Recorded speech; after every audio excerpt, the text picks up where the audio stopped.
নমস্কার। শ্রী আম্মা ভগবান শরণাম। এখন আমরা শ্রী পরমজ্যোতি ভগবতী ভগবানের চমৎকার শুনব। আমি হায়দ্রাবাদ থেকে রাধিকা সুদর্শন বলছি। 2019 সালে ধর্ম সংস্থাপক ক্লাসে যোগদানের পর এই সুন্দর চমৎকারটি ঘটে। একদিন আমার কর্মী বাসা তার মেয়ের বিয়ে নিয়ে খুবই দুশ্চিন্তায় আমার কাছে এসেছিল। বিয়ের খরচ অত্যন্ত বেশি, যা তার সামর্থ্যের বাইরে ছিল। সে অসহায় ও গভীরভাবে চিন্তিত ছিল। করুণার সাথে আমি শ্রী পরমজ্যোতি ভগবতী ভগবানের কাছে আন্তরিকভাবে তার সমস্যার সমাধানের জন্য প্রার্থনা করেছিলাম।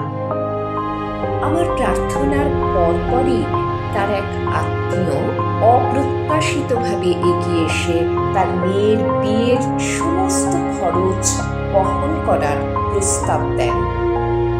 এই ঘটনার মাধ্যমে আমি সরাসরি শ্রী পরমজ্যোতি ভগবতী ভগবানের কাছে প্রার্থনার তাৎক্ষণিক কার্যকরী শক্তি অনুভব করেছি।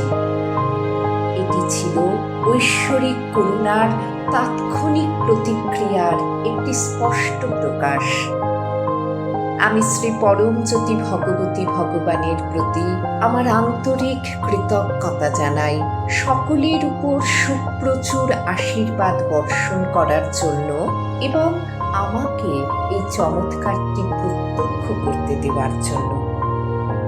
জয় বল চমৎকার প্রদাতা শ্রী পরমজ্যোতি ভগবতী ভগবানের জয়।